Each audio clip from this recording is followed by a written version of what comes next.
Hi there, this is Maggie, and I am talking about MyMotifs today.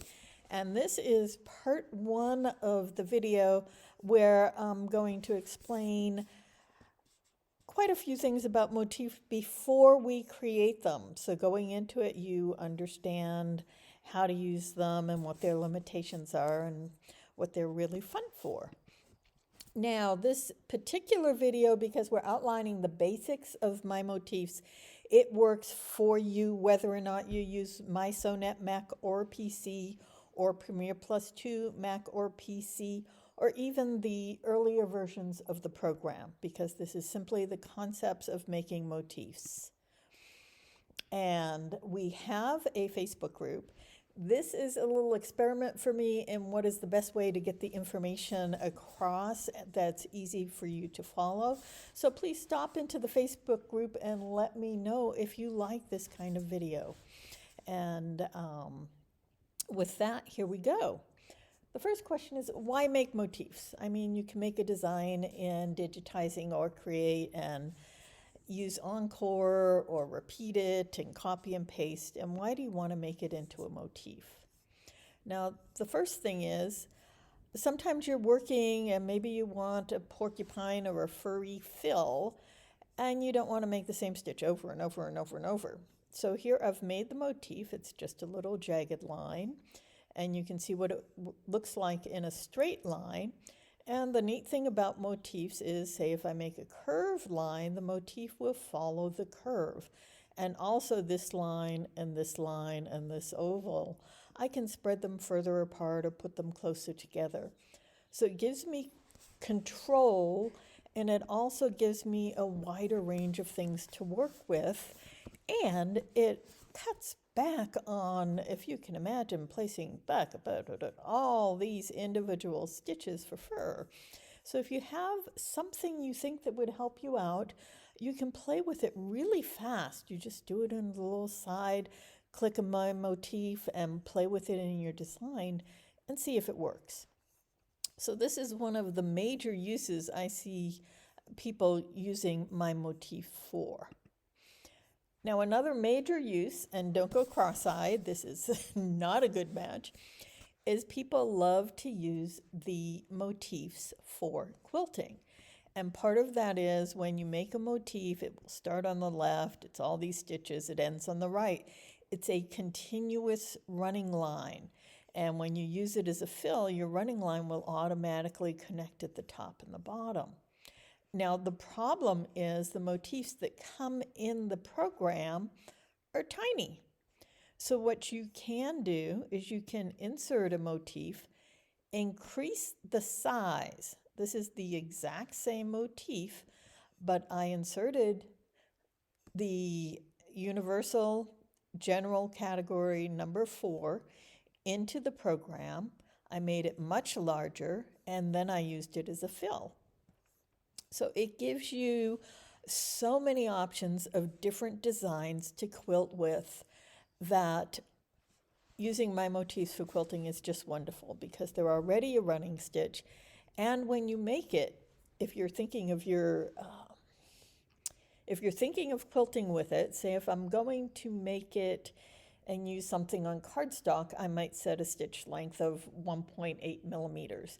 But if I'm quilting, maybe I want a stitch length of 2.5 millimeters. And when you set your motif, you set your stitch length.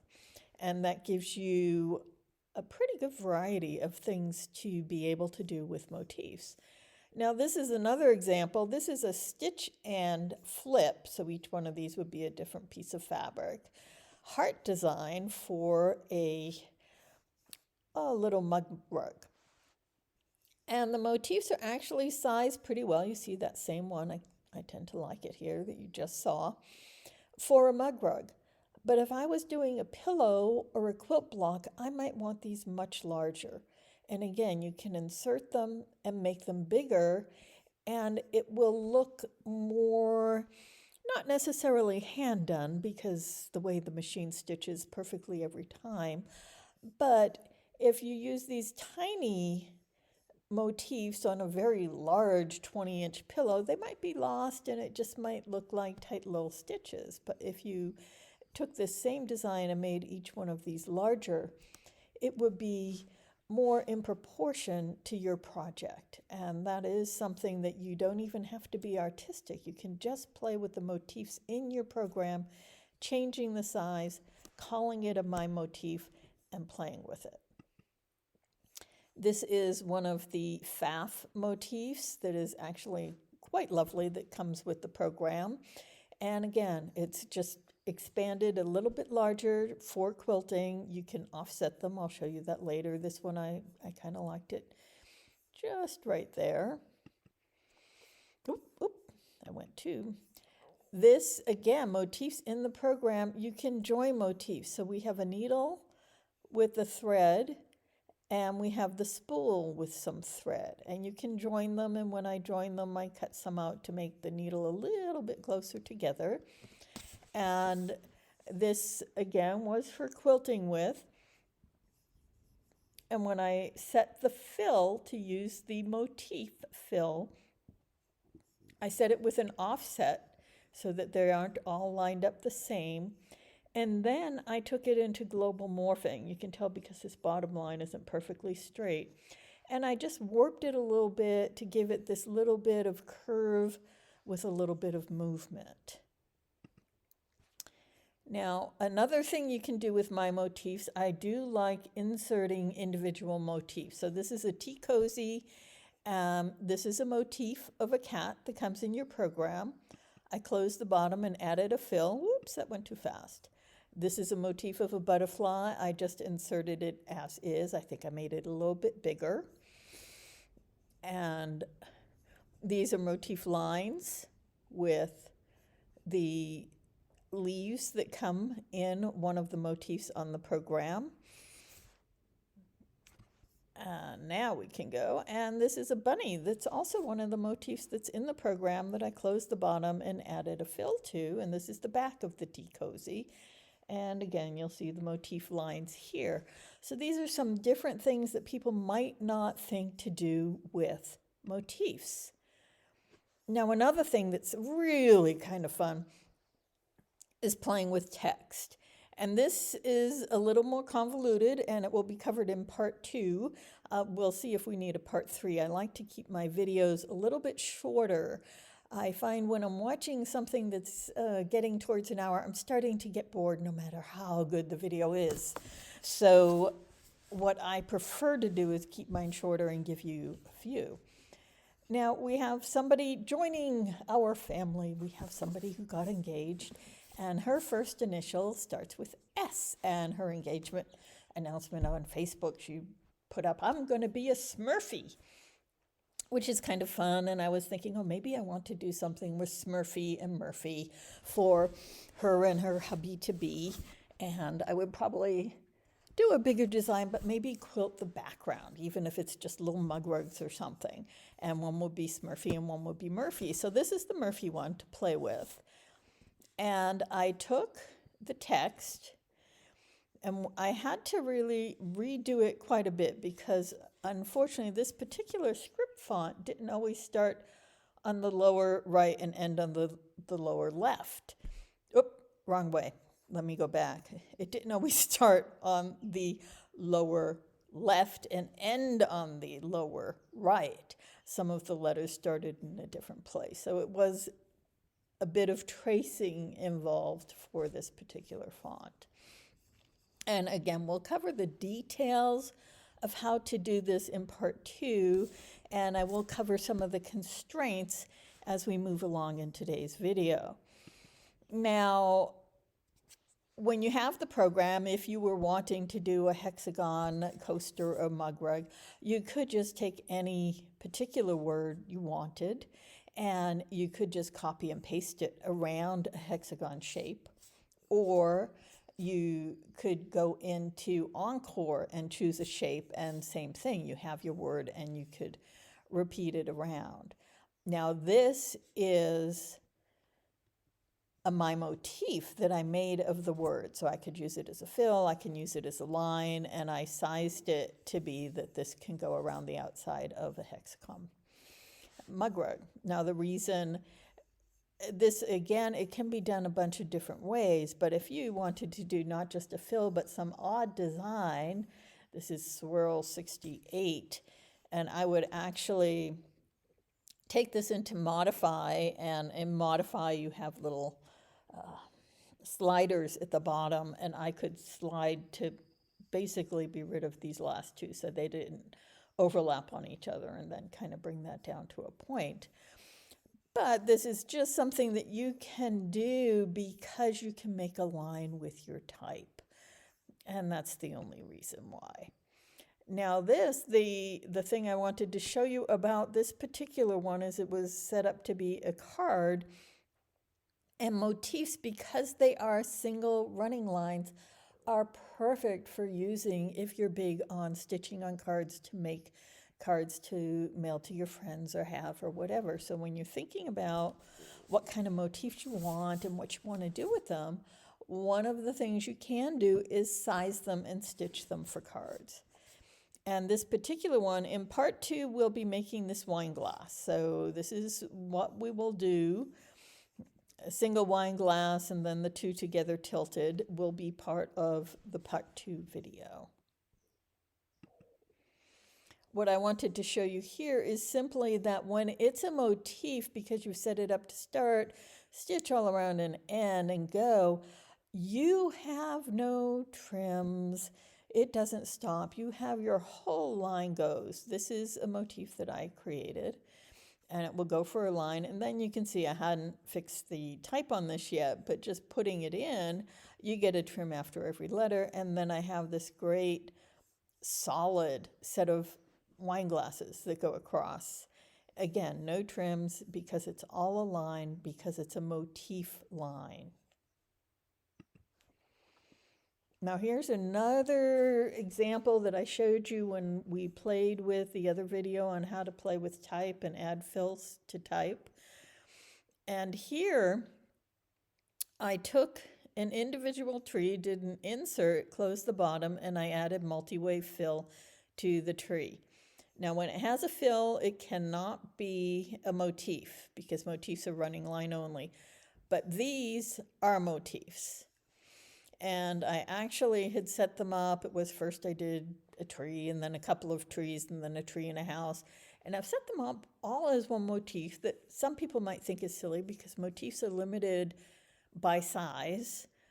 But I wanted to do that. It's easy to add it and then flip it. And if I want different rows of one color and one in red and one in green or whatever, I like the idea that I could put it on a ribbon or make my own fabric or whatnot. Now, this is showing you, say, at Christmas, I like one room I have red and white, and it seems like you'll have some white fabric or red and white from a couple of years ago, and it's not the same shade as red as what's out now, and you're kind of like, oh, this doesn't match, and I want some more red and white. You can make your own fabric. You can make your own fabric with motifs, you can make your own fabric with fills, with designs, whatever you want to do. But if I wanted an open red and white, or I could make the thread on this white and stitch it on red, I can just do my motifs and fill up whatever size hoop I have and have a new piece of fabric to use in my project that matches, because my threads, I have quite a collection, as I'm sure many of you do. And with the thread, you can match the fabric that you have and make changes to your existing stash to be able to use it to match a project. And this one is also offset, that when you make a fill, you can choose to offset your lines, and this is offset. Now, again, before we even start making motifs, there are a couple of things to understand about them and how they work. And the first thing I mentioned, they have to be made from a running line. They cannot have a fill. So these things that I showed you where I added a fill to them, I cannot do these as a motif. It will say no. Basically, they have to have a running line. And if you want to insert items and make them have a fill, you can do that, but then you can't save it as a motif. So if I back up here, save for this, if I wanted these filled with red, what I would do is make my line of motifs, and then in digitizing, close the line, add fills after they're in, and then copy and paste them. Because it will not save with the fill if I did want my multi-way fill in there. But this is a fun little thing to do, especially if you're doing cardstock, or you want some light stitching, or you want to stitch on a ribbon, or make a border for something that's light. Now, the other thing, when I said no fills, you saw the wine glass had some wine. When I created this, I put it in as individual lines back and forth as part of the running stitch design that all went in one direction. And I'll show you that in Design Player. So, end show for a bit and go over to, which one? This one. So if we open this, this is what it looks like. This is the large size. When I put it on cardstock, I actually went in, and I'll go back to the PowerPoint and show you, and I deleted half the points to make this less dense, because the larger version of it would have been much too dense for a cardstock. And when I show you, oops, let's see, first, if I were going to show you this, let's take no fill, motif line, and when I go to options, fill area and line, and I show you the motifs I have, when I did the wine glasses, I have a few different sizes. This is the larger one, and this is the smaller one. And when I did the smaller one, and even a third again small, and I know the first one is always the biggest one because I work larger, and then I save them in smaller reductions, and these are some of the motifs that I have added. And again, the smallest one has fewer zigzags so that it doesn't just become a knot here. And what I wanted to do is show you how it will stitch. And you see I did the fill, and I had to think about it, like how can I do the fill and have it all go in one direction. And you're going to see it's going to double on this portion, and I'm only going to make that part slow, and then we'll speed it up again. It goes down, and then it comes back up to figure my line around.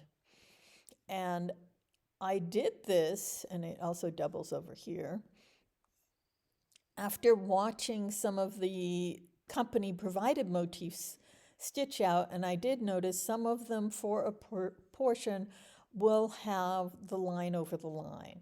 So when you're working on pathing, if it's something where you can't make your line all in one direction and one back and forth, in a motif, it's probably going to be fine. I would not do 3. I wouldn't have 3 layers of stitching, because unless you want an area to look thicker, but going back and forth once on a portion of your line is still fine for a motif. Now, if we go back to the PowerPoint here, I don't need that. And so as I said, when I made this smaller, I actually just went down and I hit delete points, and I just deleted one from every side so that I had every other row gone, and it still gave me a back and forth, back and forth, back and forth. So it was an easy thing to do. Now, when I say size is not set, or size is set, when you make a motif, it is that size for the entire time you're working on it.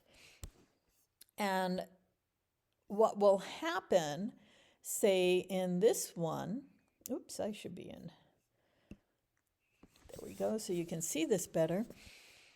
With this line, I have sized it so that these meet up, and you see there's a very smooth, you're kind of ending right here, there's a very smooth line, And this particular motif, if you go, oh, I want that for quilting, I did smooth out the top and bottom because it's a bit choppier since it comes in smaller. And you can also see on this one, there's a space here that will give it a stitch. This doesn't match up to that. And what happens, if you make your line a little bit bigger, you'll see they don't line up. They start to space out. And depending on your design like this, it really doesn't look very good. So you need to think about size when you're making your design. And now we're going to end show again and go into create. And in create, I've turned fill off. I go to motif line, under options, fill area and line. And you'll see this is set at this point to 3 millimeters. If I'm doing a motif and it's not quilting, I'll usually set it to 1.8 millimeters. Most of my embroidery is set to a 2 millimeter stitch length, but motifs I make a little bit smaller.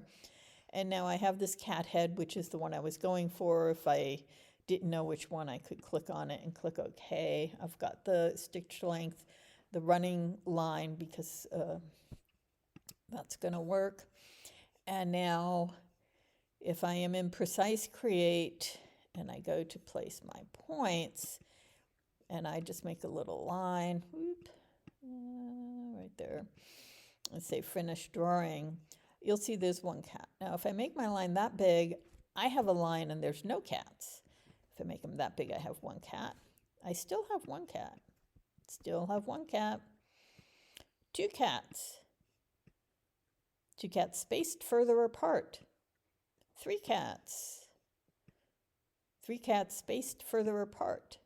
So what this does is the program will evenly space your motifs for you, but you will get a space depending on your line, and you can have them be closer together. And this works fine with this kind of a motif. But as you saw with the geometric quilting ones, they can look a little odd if the spacing isn't right.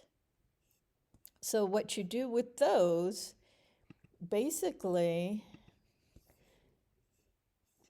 we'll go back here. Go back one, is when you have it where you want it, I would make this the width of my fill.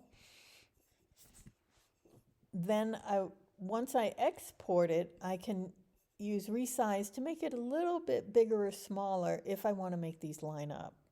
So you play with your line for your width of the item until you get it where you want it. And if I wanted these two to touch, I'd be bringing the line in by that much, and then they would touch. So this is part of the size is important, and remember how they space.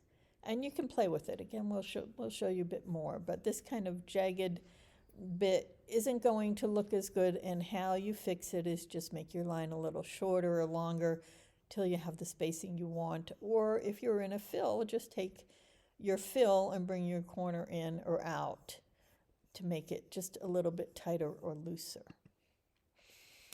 And the program example we walked through. Okay, so the padding, start on the left and right. Now for this padding, again, you want things to be a continuous line. So I have, in this example, I have a line on the bottom because I go from here to here to here to whoop, whoop, whoop.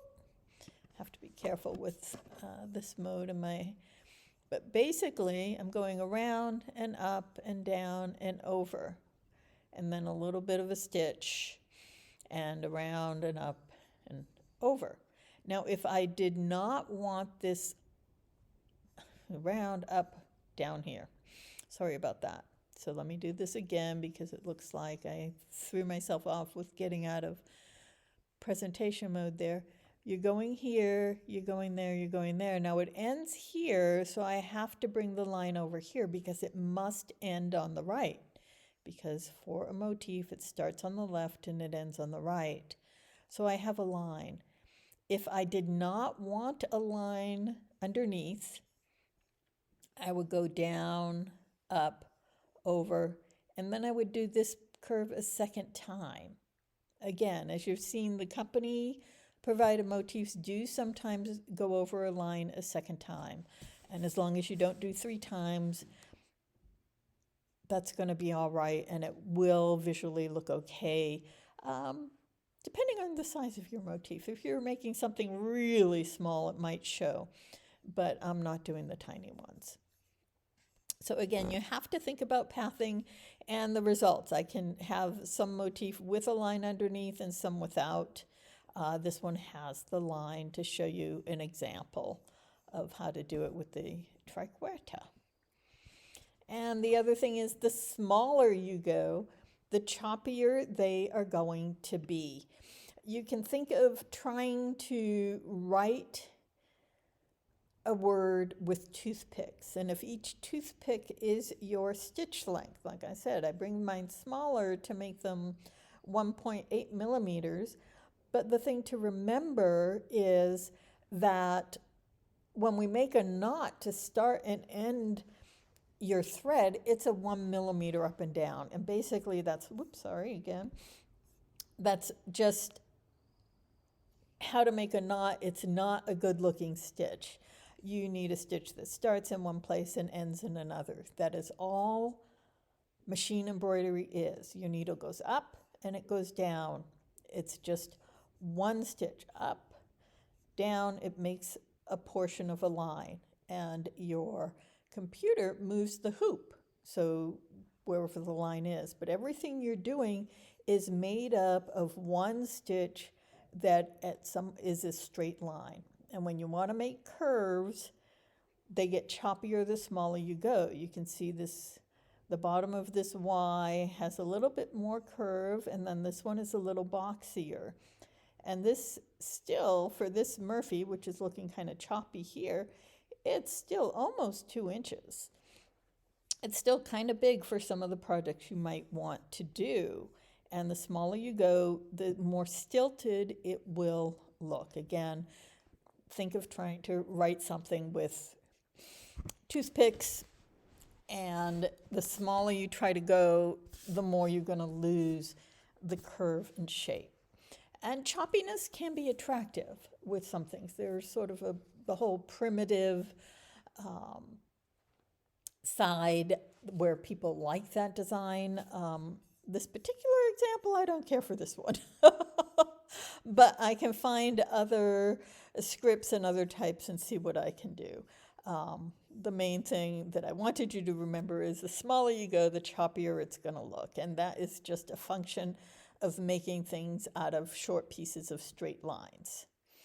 Now, the next video, we will talk about how to make one, and we will do the wine glass motif in the next video. They're actually very simple to make, and think about what you might want for yourself, and we will do that. Like I said, I like to keep my videos short. Stop into the Facebook group if you have any questions, or let me know if this works for you. Is this kind of a presentation worth it? I know you want to see stitch outs, but I was trying to put something together quickly that will get the concepts across before we even start designing.